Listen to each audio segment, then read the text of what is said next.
Hello, hello, and welcome to week 7.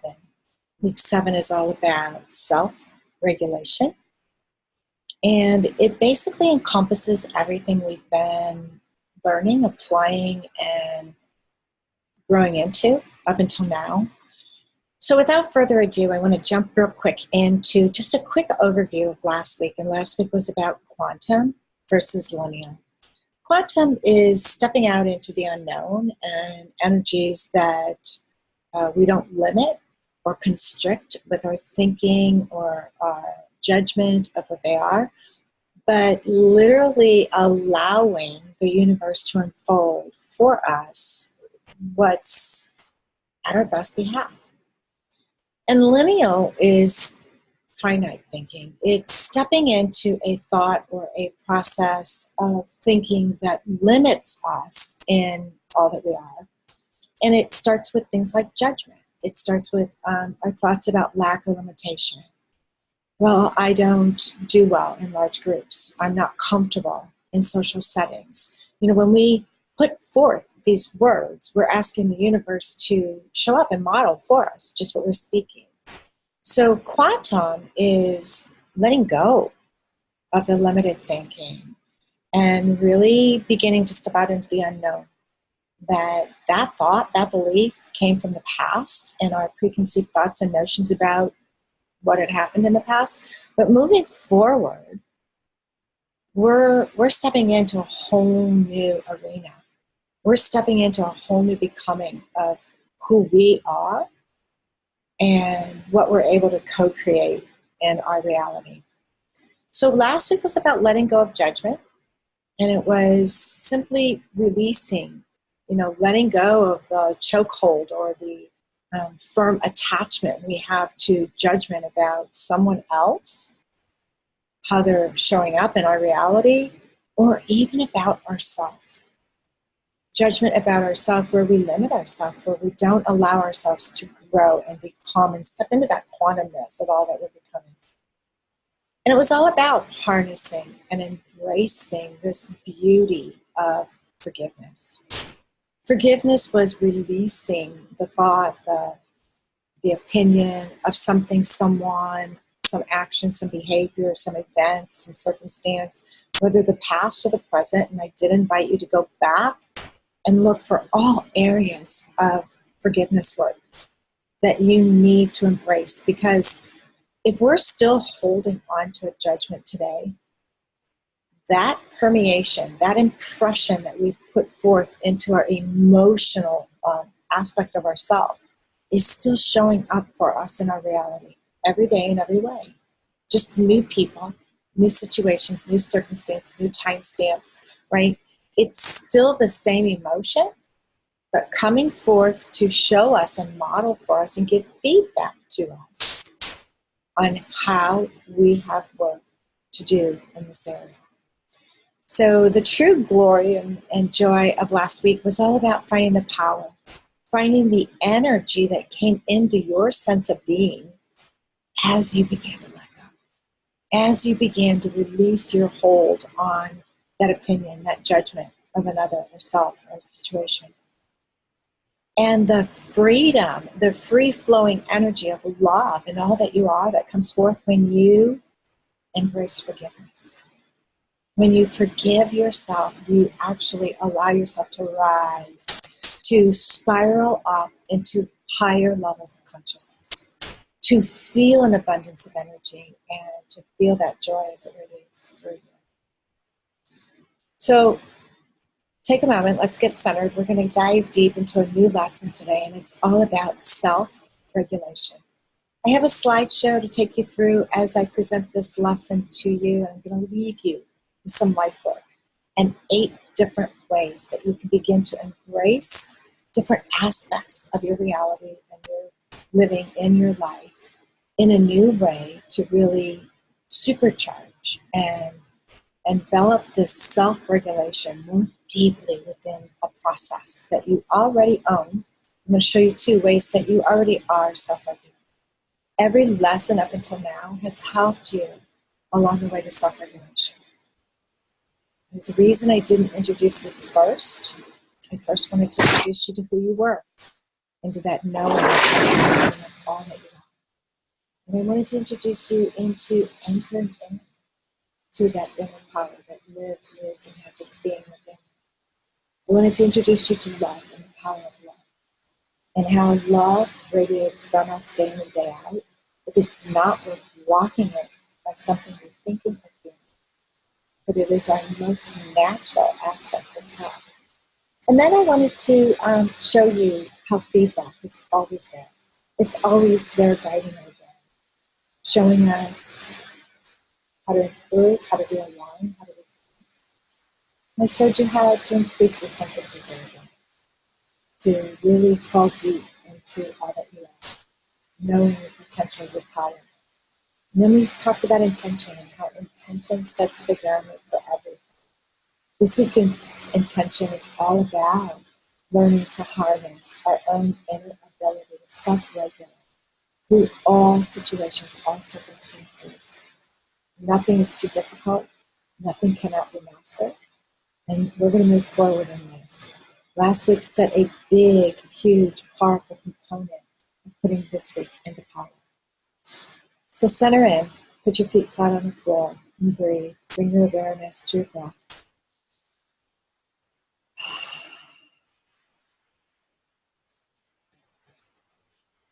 Let go of any tension, any stress, any pressure, any need to be or do or have anything a certain way. Just come present into this now moment. Bringing your awareness simply onto your breath. Your feet flat on the floor, sitting upright in a chair that supports your lap and your legs. And put your hands upright with the palms facing the sky.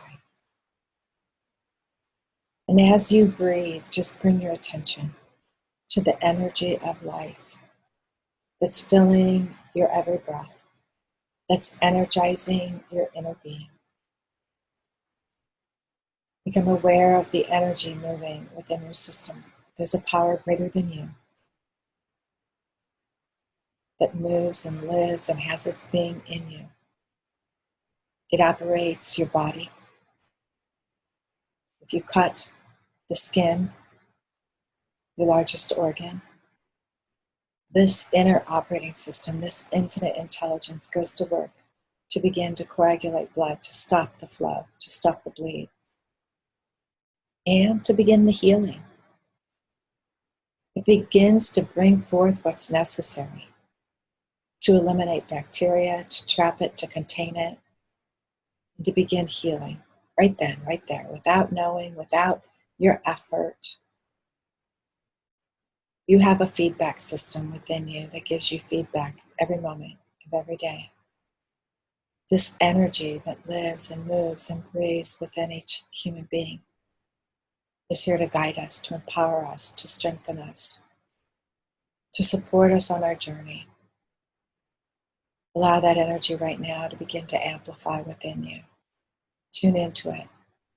Transmute any energy that no longer serves you. Any heaviness, any discord gets released, repatterned, re-energized, transmuted, transformed into powerful, supportive energy.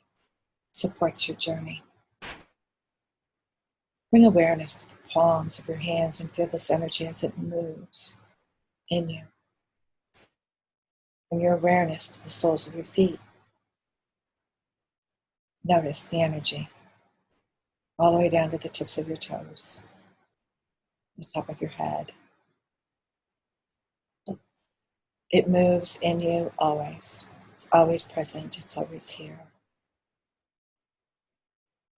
It's here to support you and to serve you. And right now, we're going to bring our focus into this now moment, into this lesson and all that it brings forth. That it serves our best behalf and grows us in ways that empower us on our journey. That it takes us to new levels of awareness. That it expands our 360 awareness. That it expands love and compassion in all that we are to ourselves, in all that we represent and model to one another. That it grows us in our journey to take us further into our desires, to reach the realization of all that we are and all that we're becoming. to more greatly harness the best self possible in all that we represent day in and day out. Breathe it in. Own it. Feel it. And so it is, and so it shall be. Welcome to week 7. This is all about self-regulation. I'm going to share my screen with you so that I can better share what I'm talking about in a powerful way and help you to see it on your screen as well as hear it in my words. And this lesson is going to introduce you to the theories and the findings and the understandings, as well as the significance and the power of self-regulation. The skills involved in self-regulation are necessary for achieving success in life and reaching our most important goals. But probably the most valuable of all will be the impact it has on one's overall well-being. Enjoy today's lesson.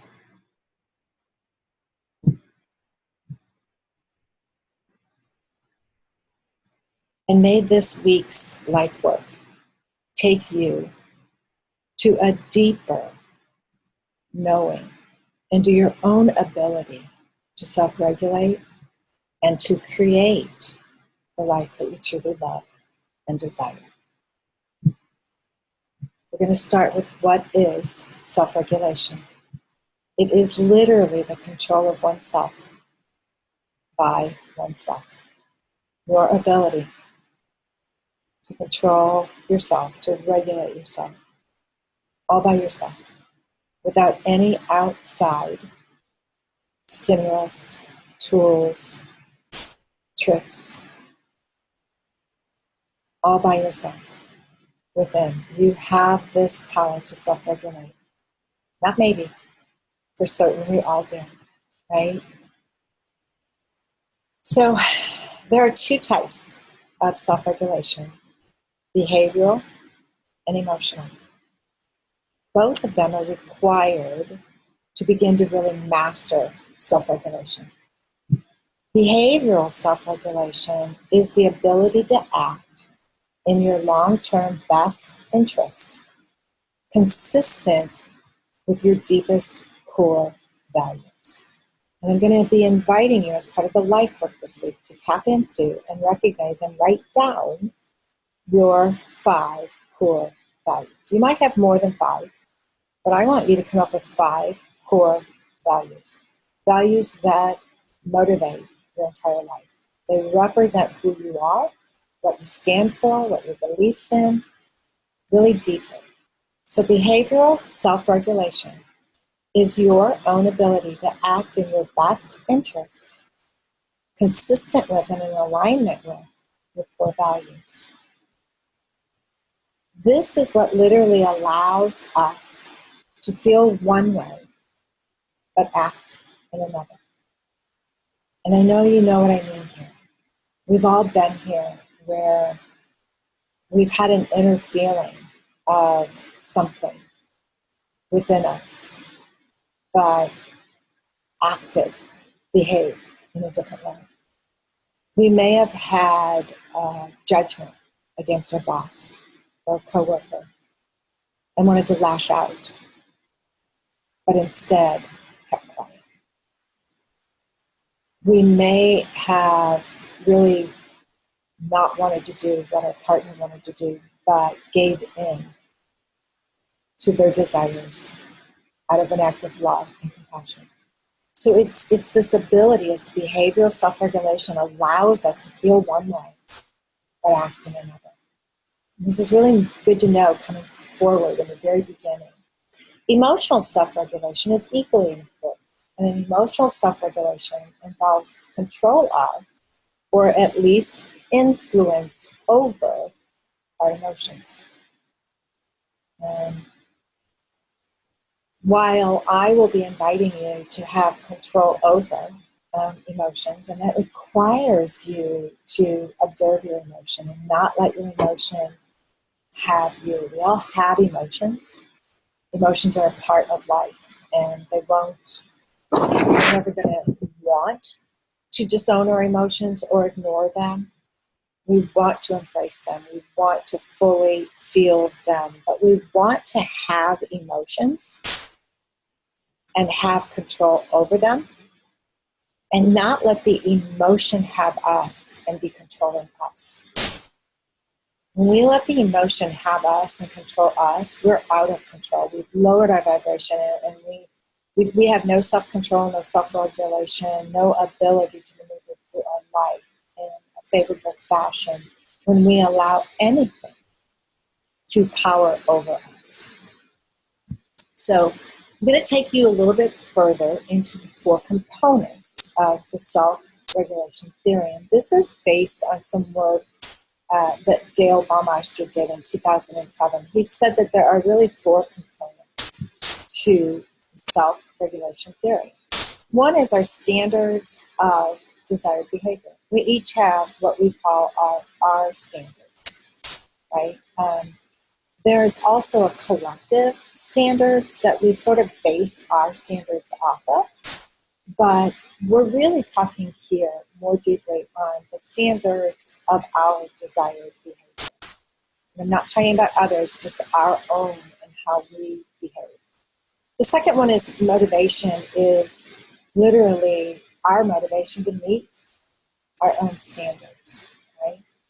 3 is the monitoring of situations and thoughts that precede breaking our standards. And we're going to get into that more deeply in some of the life work that I'll present at the end. I'll give you 8 different ways that you can work on improving self-regulation in your life. And the last one, 4, is willpower, the internal strength that we have within us to literally control urges. I'm going to ask you to put this forth this next week and apply some willpower, some internal strength to controlling your urges. And I'll give you some tips and tricks on how to do that in those 8 different ways to empower you. So I also want to introduce you to a little bit of the psychology behind self-regulation. And self-regulation, I believe, goes way back. And Albert Bandura in 1991 said that it's a continuous active process. And while each and every one of us has already been applying this active process in our life up until now, we've really put it into work over the last 6 weeks as we've been part of this coaching program, Mastering Me. Mastering Me really aligns with bringing into fruition our own self-regulation. And I've invited this in tiny bits and segments each week, but tried not to, confuse the situation with what we were doing each week. But I think now that we're at week 7, if you look back at each week, you'll be able to see how it directly aligns with your own ability to self-regulate, and how I've begun to lay a groundwork and a blueprint and a strong foundation of support for you with which to begin to continuously harness and use this active process. Okay, so the way we do is 1, it's monitoring our own behavior, the influences on our behavior, and the consequences of our behavior. So monitoring our behavior is done when we're paying attention to what we're paying attention to, when we're noticing what we think, when we notice and we pay attention to how we feel, when we notice and we pay attention to what we're doing and why we're doing it. The influences on our behavior can seem like and can appear to be outward influences, meaning a boss or a coworker has a demand upon us, okay, and that then begins to influence our behavior. And we notice that, we monitor, we're able to recognize and pay attention to this. But it's also the consequences of our behavior. And I haven't really introduced you to noticing the consequences up until now. So that will be something big that's new that we're bringing forth this week. Week 2 is about reflecting on and examining our behavior in relation to our own personal standards and broader more contextual standards. Some of those contextual standards are those in which our employer has set forth for how we behave with our clients, with our coworkers, in our job and role that we play within the organization. So we'll be looking, the psychology of self-regulation really lies active in the process of how we reflect, how we examine our behavior in relationship to, right, these personal standards and contextual standards. But 3, it's also about the way we react to our own behavior, right? We reflect on how we think and how we feel about our behavior. Is it in alignment with our core values? Is it in alignment with who we are choosing to be and how we choose to represent ourselves? Is it in alignment with the image and aspect of who and what role we're playing?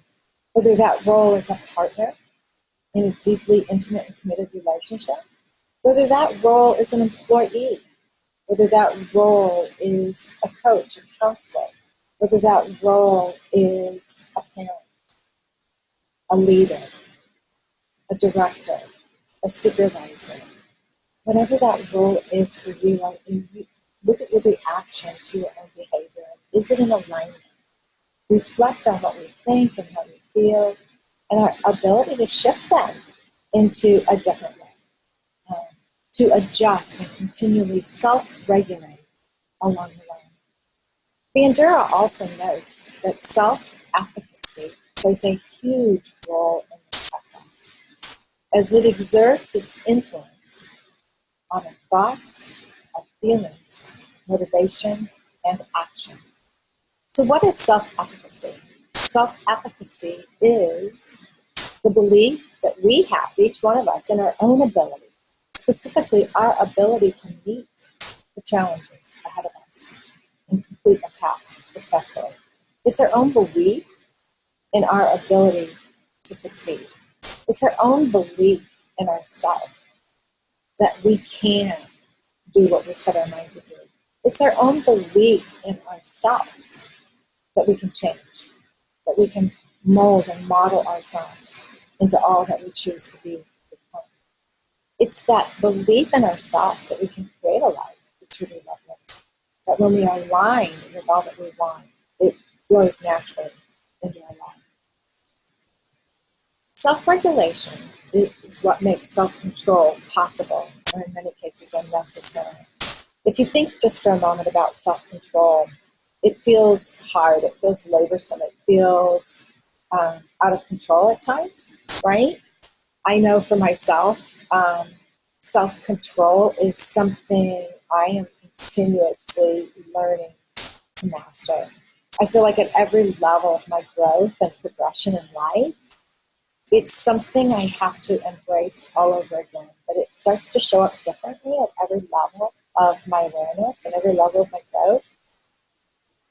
And if we think about self-control, it's really about controlling, inhibiting these strong impulses within us that cause us to go one way or another, right? The glorious thing, and I think this is a huge benefit, is when we really look at self-regulation. Self-regulation is what can really reduce the frequency and intensity of these strong impulses by managing the stress load and recovery. And when we think about it that way, the self-regulation can actually limit our need to continually have self-control, right? When we really put into practice these models of self-regulating, and at every level of our growth, they look different. How you do something today is based on what's necessary and needed for you to reach a certain outcome. Those outcomes, as you grow, will shift and change, and so will the processes in which we get to the outcome we wish to reach. So I want to share just briefly a bit about self-regulation depletion. because there is a way, there is the potential to feel this depletion this way. I don't want you to focus in on it. I want you to avoid it because you don't have to get depleted. But science believes that we have a limited energy supply. And if you think about Einstein's quote that energy cannot be created or destroyed, obviously if it can't be created, we have a limited supply. But it also can't be destroyed. So don't get confused, right? That you don't have enough, because you do have enough. You may have depleted it for the moment. So science believes depletion is real. I don't care, where you are at in your journey. We've all felt exhausted. We've all felt tapped out, like you're done working on this, and it's time for fun. It's time to shift gears. It's time to, incorporate something new into your reality for a while, whether that's music, whether that's exercise, whether that's food for energy, fuel. Depletion is real. Honor it, shift, move, do things that recharge you. Self-regulation is an automated process when we practice it and model it consistently. So know that it will become more regulated and often and practice for you as you begin to harness it and embrace it upon yourself. So things that affect self-regulation, the effects upon it include our mood, our state of mind, right? If you're at a low level, vibratory, emotional state of being, such as depression, you're going to really deplete your ability to self-regulate, because you're going to spend most of your time just getting to a state of mind where you can really apply self-regulation healthily, in a healthy way in your life, right? So your best bet then is to create the state in which you wish to have going forward before you start to just go through your day. The other thing is overuse. The more we overuse something, we have so many means at our fingertips to put into practice. That's why I've taken you through these first 6 lessons first. They're the foundational footprint to make self-regulation work with ease and not get depleted. I gave you the tools and how to deal with feedback, right? How to pay attention to the feedback and shift into noticing what that feedback's telling you and shift to the opposite of it, right? The other thing is the self-efficacy, your own ability to harness that belief in yourself is what powers this, but it's also what will take you to the next level. This self-regulation empowers you beyond where you are in your own self-belief. It'll keep you in alignment. It'll keep you from having to harness into that self-belief. But you do have that sense of deserving. We started with the inner power. We started with love. We moved into the sense of deserving, the power of our intention. All of this is raising your own self-efficacy. And if you haven't brought it up to the level where you definitely own this power within you and belief in yourself and your ability to create and move through life and achieve all that you desire, then by all means, that's part of your work this week. This week is all noticing what we need to self-regulate with ease and not become depleted.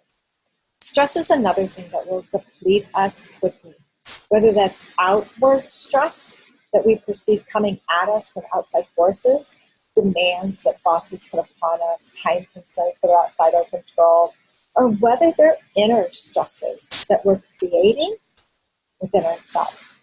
Stress can be real, and we have to respond to the stress, and that's a fight or flight syndrome that our body goes into and keeps us from self-regulating. So we want to eliminate things. Okay, moving forward, I really want to jump in to the life work and what we're going to embrace this week is self-regulation. We're going to be empowering everything we've learned over the last 6 weeks and taking it further into powering it into the self-regulation that we all own and have within us. It's innate in our beingness. It's part of the gift of this infinite intelligence is our ability and our power to self-regulate ourselves. If you're in a bad mood, you have the power and potential to regulate back into the harmony and happiness that you are naturally. You have that potential. So the two things I want to start with are, one is mindfulness. Mindfulness is cultivating the skill of mindfulness actually improves your ability to maintain your moment-to-moment awareness. Okay?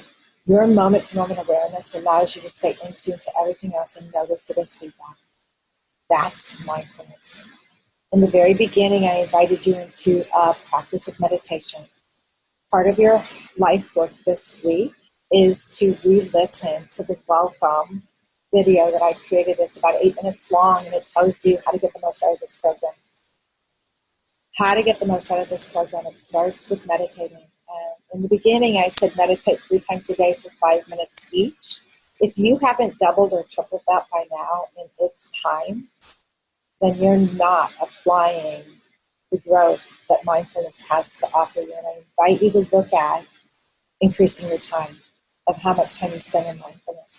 I also invited you into an hourly practice of bringing your awareness back to your intention for the day, your goal for the day, what you're working on, what you're achieving.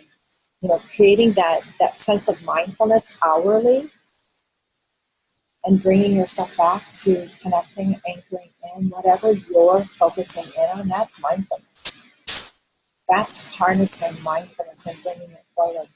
It's also been proven to be very effective in boosting conscious control over your intentions, your attention, and helping you to regulate negative emotions and improving your executive functioning. Your executive functioning is your decision-making, your decisiveness, your critical thinking, your complex thinking, your ability to readjust, like self-regulate. So mindfulness is one of the tools and tips and techniques that will bring you here really, really quickly. Because the ability to step back into self-regulation will happen more effortlessly. The second one is cognitive reappraisal. We've also been working on this over the last 6 weeks. This strategy can be described as a continuous effort to change your thought patterns. This is one of the main goals of cognitive-based therapies. To really build your cognitive reappraisal skill, you'll need to work on changing and reframing your thoughts when you encounter difficult situations, when you encounter decision-making moments, and when you encounter negative thoughts, when you encounter a limiting belief, when you encounter something that's holding you back. What it's doing is it's allowing you to adopt a more adaptive perspective to your situation that'll help you to find the silver lining, help you begin to manage your emotional regulation and keep your negative emotions at bay. Cognitive self-regulation has been found to be positively correlated with social functioning as well. It involves cognitive abilities we use to integrate different learning processes that also help support us in all of our personal goals as well. So now I want to get into the specific 8 different ways that you can use to bring in and harness self-regulation this week and really take it to another level in your life. You're already using it. You're already practicing it. Now it's time to turn up the volume, to dive in more deeply. As I share these 8 different ways, I want you to pay attention to which ones resonate with you as ones you need to improve. Some of these you've already gotten really good at along the last 6 weeks because, like I say, we've already been bringing these into play for 6 weeks now. So the first one is leading and living with integrity. This is being a good role model, right? It's practicing what you preach and creating trusting environments. And it's living in alignment with your core values. Number 2 is being open change. This one is about challenging yourself to deal with change in a straightforward and positive manner. We've already been doing this by stepping outside our comfort zone, right? This is where we work on improving our ability to adapt in different situations, to stay positive through it all. So being open to change is saying yes to what the universe brings you. And it's stepping into that new situation, that new circumstance, that new connection with another person you don't know, you've never met before. And it's being able to adapt behaviorally and emotionally to what's in front of you. So being open to change. If this is a weakness, obviously you want to put it high on your list. It's something you're going to incorporate this week. Putting this on your list means you're going to step into more change every single day.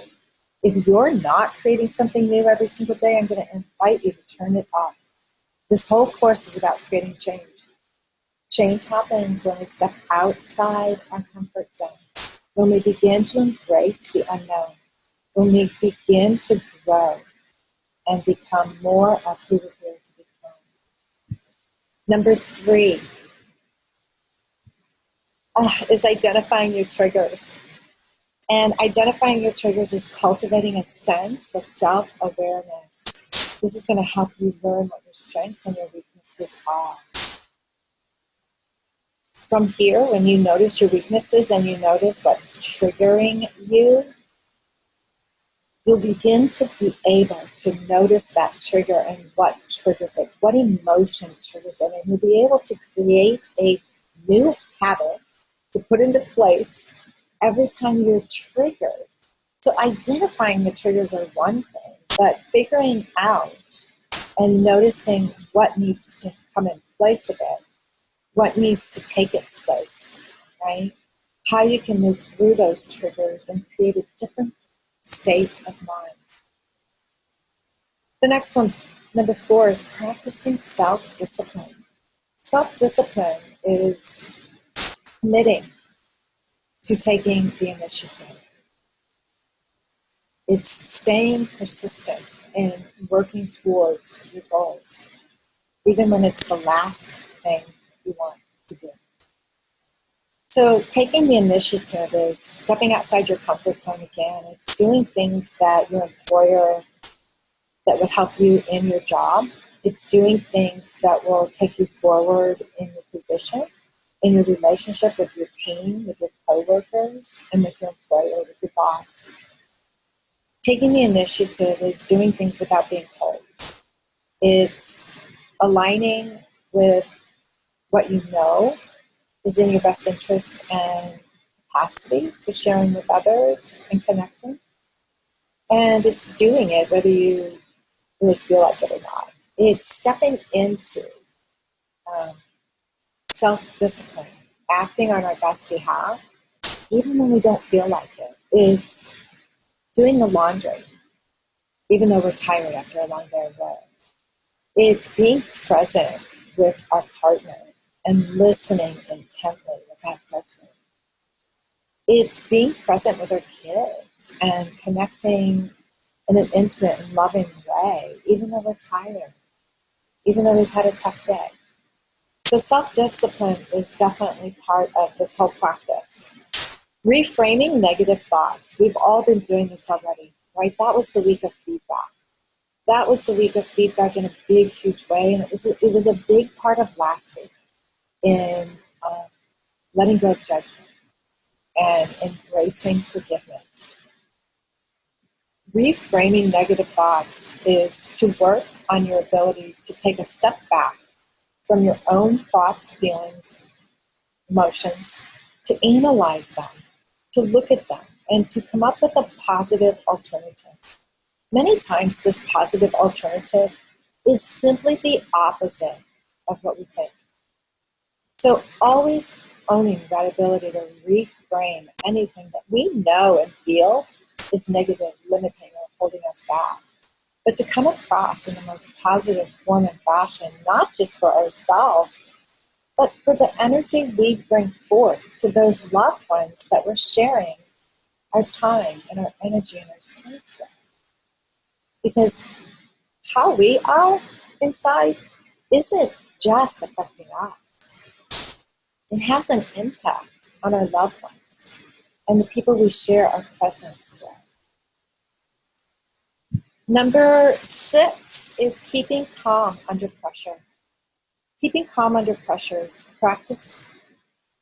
that ability of ourselves to actually practice keeping our cool by removing ourselves from a situation. And when I say removing ourselves, it isn't always physical.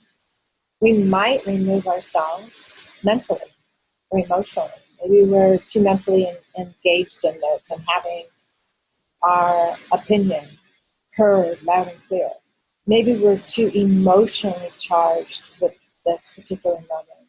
So keeping calm under pressure is about removing ourselves from a situation, either mentally, physically, or emotionally, and using techniques that we already have within us to self-regulate, to rebalance, to come back to an equilibrium of harmony within ourselves, to come forth with the ability to hear, to share, and to communicate in a way that appears calm, cool, and collected. So for some of us, that's just taking a breath, anchoring in the moment. Know what that means for you and how you keep calm under pressure. And look for opportunities this week to really put this into practice, especially if there are areas where you feel like you're out of control under pressure, where you don't feel calm under pressure. So if speaking in front of a large group of people is pressure to you, take yourself there mentally in your mind and walk yourself through what you're going to do to rebalance, to bring yourself back into the calm, control, of being in control and calm under that pressure, right?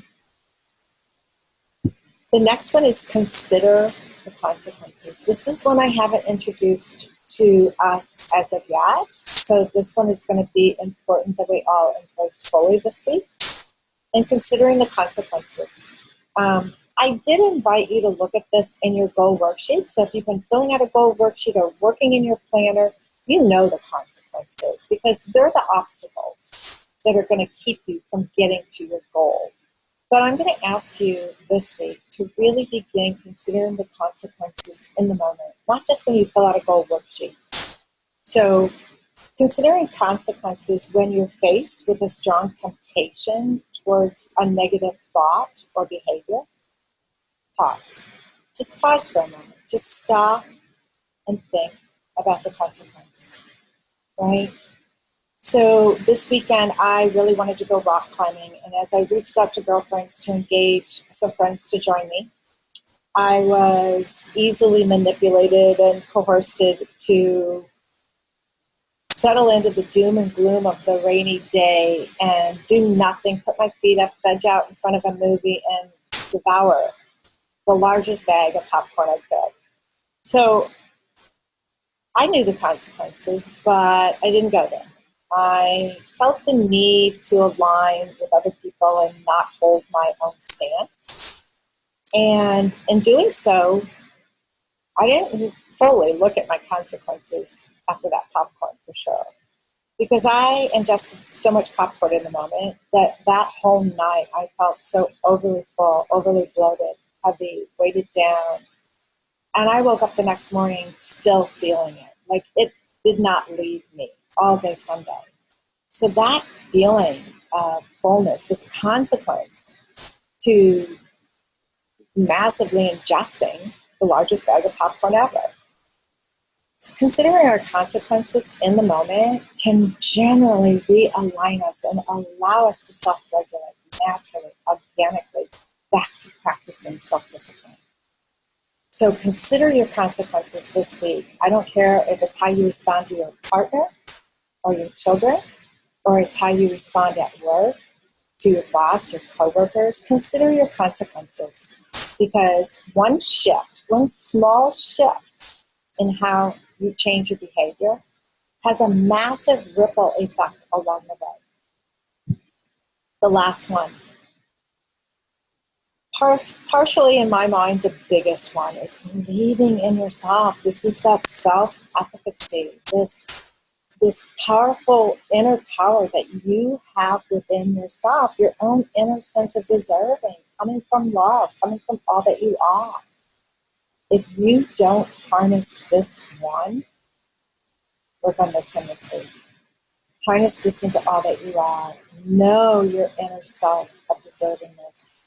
Harness that belief in yourself to take yourself beyond where you are and into realizing and achieving and succeeding at all that you want and that you're working on in this course, in your goals, in your vision, in all that you're creating right now, in your dreams and your desires. So I'm going to leave you with the power that you have this week to really create something new. It's going to begin with you harnessing and really embracing these 8 empowering ways to improve self-regulation in your own life. But it's going to require you to really pay attention, because there are opportunities, invitations, and connections happening around you every day in every way. Pay attention to these new opportunities. They may come in the form of an email. They may come in the form of an invitation from another person, or in the mail, or through word of mouth, or from friends of friends. They may come as events that show up and invite you to do something outside your comfort zone. They may come in the form of growing yourself through learning and embracing what you're embracing this week with self-regulation. They may come in the form of lessons to teach you something. Situations, uncomfortable situations, emotions that begin to surface in your reality that you're not comfortable with, that you've held on to for a long time, that are now ready to be released. Learning those lessons, embracing these opportunities, invitations, and connections to meet new people, to meet new situations, circumstances, events, whether it's an employer, an individual, a neighbor, a coworker. I don't know who it's going to be for you, but they're showing up all around you.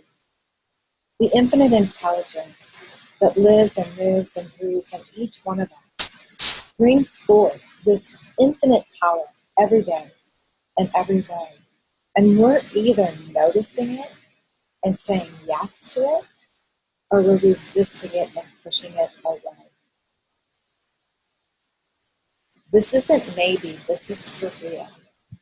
And then I want you to really be grateful and give thanks to these opportunities. Whether you said yes to them or not, give thanks for them showing up. Because in the very giving of thanks, in the being grateful for the opportunity, for recognizing it, you're saying to the universe, thank you, bring me more. Thank you for that opportunity. I now recognize it, and I will say yes. I will say yes. I will notice these things. Thank you, bring me more. Every time you are grateful, every time you tune into gratitude, it aligns you more deeply with the powerful intentions that you have for this infinite power to live, move, and express itself through you day in and day out. So be grateful, give thanks. And last but not least, this week is all about getting really clear, planning how you're going to use these 8 ways of improving self-regulation in your life. You'll be monitoring, you'll be looking at and reflecting upon what you put forth, how it's working for you, how it's aligning you, how you're growing in that self-regulation. And share with us in the group chat as to what you're working on, what you're applying. So there are several steps to this lesson, and I invite you to saturate the website and really go through printing out the different pages of downloads for the life work and the lesson plan. And definitely watch the welcome video again. It's 8 minutes long. It's going to realign you with how to get the most out of this program. It's going to realign you with what I asked you to put into place in the beginning and let you reflect, let you monitor, and let you plan accordingly. Have I put these things into my weekly plan, my daily plan? And look at these 8 ways to improve self-regulation. List your core values, get clear on what those are, and make certain that you're aligning day in and day out. Turn up the power of your belief in your self-efficacy. And then, last but not least, continue to read your vision, set your goals, take daily action steps. Make those action steps something new. You're already doing the action steps from yesterday. If you've decided to incorporate a healthy eating plan, you've already decided some foods to add. Don't add those same ones again. You've already added them or removed them. Add or remove new ones. Add or remove a new goal. Make something new that you haven't done before. Keep creating new action steps. This is important to our real, true growth and self-regulation, right? Utilize your planner. We've had the opportunity now to reflect on 2 months, January and February. That reflection page, that was a 2-fold page of self-reflection. And I encourage you to go back and revisit that page. Allow yourself the time to grow you. Growing you is aligning you with all that you are here to become, all that you're here to create, and all that you're here to manifest. It starts with you, and then it encompasses all of the relationships around you. And so it is, and so it shall be. Here's to an amazing week of self-regulation and applying all of this into all that you do, all that you are, and all that you're becoming. Have an amazing week.